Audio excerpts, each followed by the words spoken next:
শ্রদ্ধেয় সকল দাদা ও মায়েদের আমার ইষ্ট আলোচনা চ্যানেলে জানাই স্বাগত। আশা করি শ্রাবণ মাসে সবাই এক প্রকার ঠাকুরের দয়ায় ভালোই আছেন। এখানে আমরা শুরু করে দিয়েছি মাতৃ সম্মেলন প্রতি প্রত্যেককে বিভিন্ন জায়গায়, বিভিন্ন জেলায়, বিভিন্ন রাজ্যে যে যেভাবে পারছে নির্দেশ মতো ঠাকুর বাড়ির সেভাবেই তারা করছেন।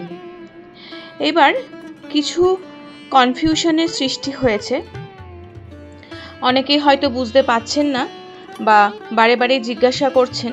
আমিও দেখলাম যারা আছেন যে কিভাবে বা কতক্ষণ ধরে এই মাতৃ সম্মেলনটা হবে প্রত্যেক দিন। আশা করি সবার এতদিনে একটা লিস্ট তৈরি হয়ে গেছে কবে কার কার বাড়িতে থাকছে এই মাতৃ সম্মেলন। আর এই কনফিউশনটা দূর করার জন্যই আমি এখানে একটা নির্দেশপত্র আপনাদের সামনে এখন আলোচনা করব। আচার্যদেবের নির্দেশ বা সৎসঙ্গ সেক্রেটারির নির্দেশ যদি সর্বসাধারণের উদ্দেশ্যে দেওয়া হয়, তবে সৎসঙ্গের ওয়েবসাইটে, সৎসঙ্গের অফিসিয়াল ফেসবুক পেজে বা আলোচনা পত্রিকায় দেওয়া হবে। এছাড়া অন্য কোথাও প্রচারিত নির্দেশের কোনো অথেন্টিসিটি নেই। এই অথেন্টিসিটি কিন্তু যদি কোথাও পান তাহলে কিন্তু সেটা নিজেরা তৈরি করেই তারা বার করছেন, যেটা সমীচীন নয়। হোয়াটসঅ্যাপে যে কোনো কেউ যা খুশি লিখে পোস্ট করতে পারে, এইসব অথেন্টিক ভাবার কোনো কারণ নেই। শ্রাবণ মাসে মাতৃ সম্মেলন কিভাবে করতে হবে সেই সংক্রান্ত একটি নির্দেশিকা হোয়াটসঅ্যাপ গ্রুপে ঘোরাফেরা করছে। নির্দেশিকাটি নিঃসন্দেহে সুন্দর, এইভাবে করতে পারলে ভালোই হয়, কিন্তু এই নিয়ে বিভিন্ন এলাকায় মায়েদের মধ্যে চরম দ্বন্দ্ব তৈরি হয়েছে। কেউ কেউ বলছেন এই নির্দেশিকা আচার্যদেবের আদেশ, অতএব কঠোরভাবে এই নির্দেশ পালন করতেই হবে, এর বাইরে একচুল এদিক সেদিক করা যাবে না। আবার কেউ কেউ বলছেন এত কঠোরভাবে এই নির্দেশ পালন করা সম্ভব নয়। এইবার আসি মেন কথায়। এই নির্দেশিকায় স্পষ্ট লেখা আছে, শ্রদ্ধেয় শ্রী তরুণ কুমার পালদার কাছ থেকে এই নির্দেশটি প্রাপ্ত হয়েছে। শ্রী তরুণ কুমার পাল দাদা কোথাও বলেননি যে আচার্যদেব ওনাকে এই নির্দেশ দিয়েছেন, এবং আচার্যদেবের নির্দেশেই তিনি সকলকে এই বার্তা দিচ্ছেন। উনি নিজের থেকেও ব্যক্তিগতভাবে এই সুন্দর প্রস্তাবটি দিতে পারেন। প্রস্তাবটি পালন করতে পারলে অবশ্যই সুন্দর হয়, একে ব্রহ্মবাক্য মনে করার কোনো কারণই নেই। এই নির্দেশিকায় বলা আছে মাতৃ সম্মেলন 1 ঘন্টা 10 মিনিট করতে হবে। কোনো স্থানে যদি 1 ঘন্টা 20 মিনিট বা 1.5 ঘন্টা করতে হয় তবে কি পাপ হবে? যদি শ্রী শ্রী আচার্যদেব বলে থাকেন যে ঠিক 1 ঘন্টা 10 মিনিট অবধি মাতৃ সম্মেলন করতে হবে, তবে অতি অবশ্যই তা করতে হবে। কিন্তু শ্রী তরুণ পালদার ব্যক্তিগত প্রস্তাব ব্রহ্মবাক্য নয়। এই নির্দেশিকায় বলা হচ্ছে প্রার্থনার পর শুধুমাত্র সত্যানুসরণ ও নারী নীতি পাঠ করতে হবে। কেউ যদি স্বাস্থ্য ও সদাচার সূত্র পাঠ করে তবে কি অসুবিধা? আচার্যদেব কি অমন বলেছেন বলে কেউ জানেন যে শুধুমাত্র সত্যানুসরণ ও নারীর নীতিই পাঠ করতে হবে? এর বাইরে অন্য কোনো গ্রন্থ পাঠ করা নিষেধ। এখানে বলা হচ্ছে মাতৃ সম্মেলনে কোনো একক সঙ্গীত করা যাবে না।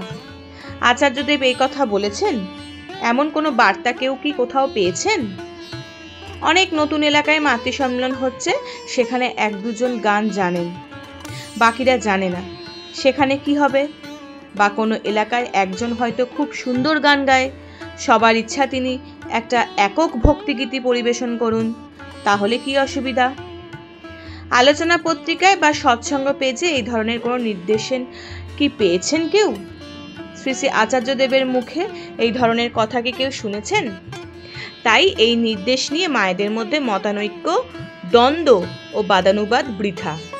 পারলে এই প্রস্তাব মতো মাতৃ সম্মেলন করুন, না পারলে যেভাবে করলে মাতৃ সম্মেলন সুন্দর হয়, যাজনমূলকও কাজ হয়, আচার্যদেব ও শ্রী শ্রী ঠাকুরের তৃপ্ত হন, সকলের আনন্দ হয়, যার বাড়িতে মাতৃ সম্মেলন করছেন সেও খুশি হয়, ঠিক তেমনভাবেই করবেন। রোবটের মতো একটা যান্ত্রিক নির্দেশ পালন করার মতো করে কেউ করবেন না। সবাই মিলে শ্রী শ্রী ঠাকুরকে উপভোগ করুন, ডিপি ওয়ার্ক করুন, আর তার সাথে আচার্যদেবের খুশির কারণ হয়ে উঠুন। এইবার সংক্ষেপে যেটা বলা সেটা হচ্ছে, আমরা প্রত্যেক দিনই প্রত্যেকটি বাড়িতে মাতৃ সম্মেলন করছি। যেভাবে আপনারা শুরু করছেন পাঁচালির মধ্যে দিয়ে, তারপরে আরতি, যা যা করেন, আলোচনা, সংসারে বিশেষ ভূমিকা মায়েদের, সব কিছু নিয়ে আলোচনা, বড় মার সম্বন্ধে বলা, এগুলো সব কিছু করার পরে তার সাথে গানও থাকবে। এইভাবেই আপনারা করুন। আর ঠিক তারপরে এটাও মাথায় রাখতে হবে আমাদের মায়েদের যে আমরা যেন তার সাথে যাজনমূলক কাজটাও মাথায় রেখে এগিয়ে চলি। আর ডিপি ওয়ার্কটা তো অবশ্যই আমাদের মাথায় রাখতেই হবে, কারণ সেটা হচ্ছে আচার্যদেব এবং পূজনীয় শ্রী অবিন্দার নির্দেশ, সেটাকে তো অমান্য করা যায় না। তাই খুব সুন্দরভাবে প্রোগ্রামটাকে আপনারা নিজেরাই একটা সাদা কাগজে ভালো করে খাতা কলমে গুছিয়ে নিন, সাজিয়ে নিন। কিভাবে করলে ভালো হয়, কিভাবে করলে সমস্ত মায়েদেরও সুবিধা হয়, কারণ অনেক মাই দূর দূরান্ত থেকে আসছেন প্রত্যেক দিন, বিভিন্ন প্রান্ত থেকে, তাদেরকেও আবার সংসারের মধ্যে ফিরে যেতে হচ্ছে।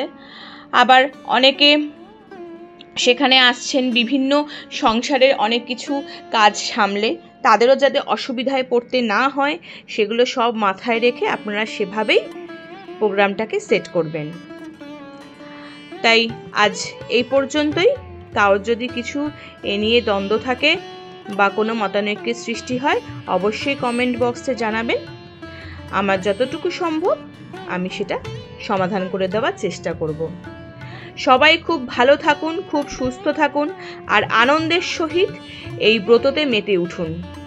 একটা মাসের এই ব্রতই আমরা যেন কেউ কাউকে না ভুলি, আর ঠাকুরকে, ইষ্টকে স্মরণ ও মননের মধ্যে দিয়ে খুব সুন্দরভাবে তৃপ্তি ভরে এই অনুষ্ঠানটাকে আমরা উপভোগ করতে পারি।